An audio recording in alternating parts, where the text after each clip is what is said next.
Hello दोस्तों। आज की इस कहानी में आप सभी का स्वागत है। मेरा नाम शीला है और पिंकी मेरी बचपन की अच्छी सहेली थी। पिंकी मेरी बहन जैसी थी। पिंकी ने अपने बेटे के जन्मदिन के लिए मुझे 2 दिन पहले ही बुलाया था। उसकी शादी को 3 साल हो गए थे।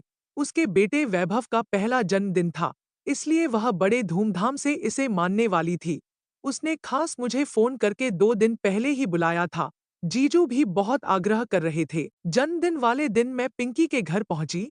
जैसे ही मैं तैयार होकर डेकोरेशन हॉल में गई, मुझे देखते ही जीजू ने गले से लगा लिया। मैंने जीजू से पिंकी के बारे में पूछा, तो उन्होंने मेरा हाथ पकड़कर मुझसे बातें करने लगे। जब मैंने फिर से पिंकी के बारे में पूछा तो उन्होंने कहा कि हमारा वैभव बहुत रो रहा था, इसलिए पिंकी उसे दूध पिलाने के लिए अंदर गई है। 1 घंटे में ही जन्मदिन की पार्टी शुरू होने वाली थी। उसे दिन मैंने जीजू को कई दिनों के बाद देखी थी। जन्मदिन के बाद जब मैं बाकी मेहमानों की तरह अपने घर जाने लगी, तो पिंकी ने मुझे रोक लिया। उसने कहा कि सुबह तक सभी मेहमान चले जाएंगे और फिर हम दोनों सहेलियां बाहर घूमने चलेंगे। रुक जाओ, मैं भी घर में रहकर बहुत परेशान हो चुकी थी। मेरे माता-पिता भी पिंकी को अच्छी तरह जानते थे, इसलिए उन्होंने मुझे उसके यहाँ ठहरने की अनुमति दे दी। जन्मदिन के अगले दिन बचे हुए मेहमान भी अपने-अपने घर चले गए। पिंकी ने मुझे अपने घर में एक अलग कमरा दिया था। मुझे वहाँ आए 2 दिन हो चुके थे। आने के बाद से ही मैं देख रही थी कि वैभव ने पिंकी को बहुत परेशान कर रखा था। जीजू और पिंकी को एक दूसरे को समय देने का भी मौका नहीं मिल रहा था। इसलिए एक दिन मैंने पिंकी से कहा कि अब वैभव 1 साल का हो गया है। उसे माँ की इतनी जरूरत नहीं होगी। तुम उसे एक दिन मेरे पास छोड़ दो और तुम दोनों बाहर घूमने चले जाओ। पिंकी ने कहा कि वैभव मेरे पास नहीं रहेगा। मैंने उसे वादा किया कि मैं वैभव की अच्छी तरह से देखभाल करूंगी। फिर मुझ पर भरोसा कर पिंकी अगले दिन जीजू के साथ बाहर चली गई। उस दिन वैभव पूरे दिन मेरे पास था। मैंने उसे बहुत अच्छे से खिलाया और खाना पीना दिया। वह मेरे पास बहुत खुश होकर रहा। शाम को 8 बजे पिंकी घर लौटी। वैभव को मेरे पास खेलते देखा। वह हैरान रह गई। फिर पिंकी ने कहा कि वह अपने माता-पिता के पास भी इतने शांतिपूर्वक नहीं रहता। वैभव वास्तव में मेरे साथ बहुत खुश था। रात को सोते समय वह जिद करने लगा कि मैं उसके पास ही सोऊं।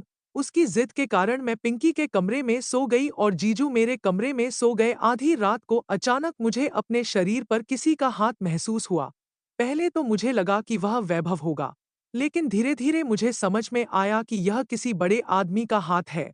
जब मैंने उठकर देखा तो सामने जीजू खड़े थे। आधी रात को वह मेरे शरीर पर हाथ क्यों फिर रहे थे, यह मुझे समझ में नहीं आ रहा था। मैंने उनसे पूछा कि क्या हुआ।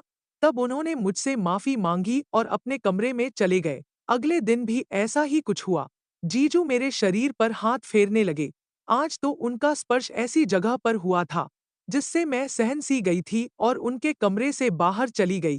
पिंकी तो गहरी नींद में थी, इसलिए उसे जीजू की हरकतें समझ में नहीं आ रही थी। जैसे ही मैं उनके कमरे से बाहर आई, जीजू भी मेरे पीछे आ गए। मैंने उनसे कुछ कहने की कोशिश की। तभी उन्होंने कहा कि सॉरी शीला, मैं तुम्हें पिंकी समझ लिया। रात के अंधेरे में उनसे गलती हो गई होगी, इसलिए मैंने उन्हें माफ कर दिया और फिर से अपने कमरे में सोने चली गई। देखते देखते कुछ दिन बीत गए। वैभव तो मेरे साथ बहुत घुल मिल गया था। एक दिन सुबह नाश्ते के समय मैंने पिंकी से कहा कि अब मुझे अपने घर जाना चाहिए। तब पिंकी ने कहा, शीला प्लीज मेरे लिए कुछ दिन और रुक जाओ। मुझे 1 महीने का एक कुकिंग कोर्स ज्वाइन करना है। अब वैभव तुम्हारे साथ अच्छा घुल मिल गया है, इसलिए मैं तुम्हें बता रही हूँ। तुम उसकी देखभाल करोगी तो मैं निश्चिंत होकर अपना कोर्स पूरा कर सकूंगी। पिछले 3-4 महीनों से मैं यह कोर्स करना चाहती थी, लेकिन वैभव किसी के पास भी नहीं रहना चाहता था। अब जब तुम यहाँ हो, तो मैं अपना कोर्स आराम से कर सकती हूँ। कुछ ही दिनों की बात है, दोपहर में 2.5 घंटे का मेरा क्लास होगा। पिंकी मुझे विनती करने लगी। तभी जीजू बोले, शीला तुम पिंकी को अपनी बहन रहती हो, तो अपनी बहन के लिए कुछ दिन और रुक नहीं सकती। उन दोनों का आग्रह बढ़ता जा रहा था, इसलिए मैंने वहां रुकने का फैसला किया। मैंने उन दोनों को हाँ कहा। फिर जीजू ऑफिस के लिए निकल गए। उनके जाते ही पिंकी ने मुझे गले लगा लिया और मेरा धन्यवाद किया। उसने कहा, तुम्हारे सहयोग से मैं अपना कोर्स पूरा कर सकूंगी। यह कोर्स कुछ ही दिनों का है। एक बार जब मैं कुकिंग सीख गई, तो धीरे-धीरे अपना खुद का बिजनेस खड़ा करूंगी। पिंकी का आनंद देखकर मैं भी खुश थी। एक दिन दोपहर को पिंकी अपने क्लास के लिए गई थी। उस समय वैभव मेरे पास था। अचानक वह रोने लगा, तो मैं उसके लिए दूध लाने के लिए किचन में गई। दूध गर्म हो रहा था और मैं किचन में खड़ी थी। अचानक जीजू न जाने कहां से आ गए और उन्होंने पीछे से आकर मुझे जोर से गले लगा लिया। एक पल में ही उन्होंने मेरी गर्दन पर जोर से काट लिया। उनके काटने से मेरी गर्दन में जलन होने लगी। मैं जोर से चीखी और पीछे मुड़ी। तब जीजू मुझसे दूर हो गए। मुझे देखते ही वह बोले, शीला, तुम मुझे लगा पिंकी है। तुमने पिंकी के कपड़े पहने हैं, इसलिए मुझे गलतफहमी हो गई। मैंने कहा ठीक है और वैभव की दूध की बोतल लेकर कमरे में चली गई। कुछ देर बाद जीजू अपने कमरे में आए। वह मेरी गर्दन पर लगाने के लिए बर्फ लेकर आए थे।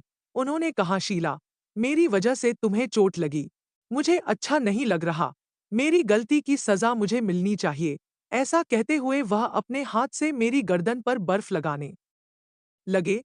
उनकी नज़र कुछ ठीक नहीं लग रही थी। तब मैंने कहा, जीजू, आपकी मदद के लिए धन्यवाद। अब मुझे अच्छा लग रहा है। फिर मैं बोली, जीजू, कुछ घंटे पहले तो आप ऑफिस गए थे। आज इतनी जल्दी घर कैसे आ गए? इस पर उन्होंने कहा, आज ऑफिस में ज्यादा काम नहीं था, इसलिए जल्दी घर आ गया। उनकी बातों पर सहमति जताकर मैं उनके कमरे से बाहर निकल आई और वैभव को दूध पिलाकर सुला दी। कुछ देर बाद पिंकी घर आई।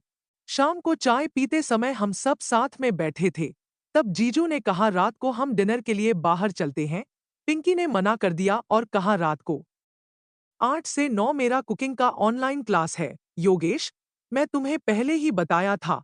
पिंकी ने पहले ही अपने ऑनलाइन क्लास के बारे में जीजू को बता दी थी। फिर भी जीजू ने डिनर की बात करी।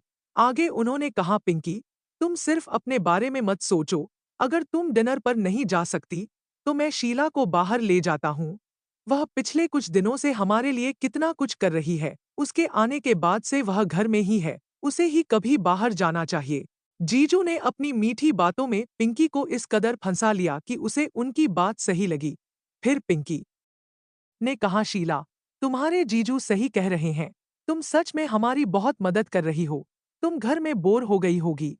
शाम को तुम अपने जीजू के साथ डिनर पर जरूर जाओ। शाम को जीजू मेरे कमरे में एक वन पीस ड्रेस लेकर आए।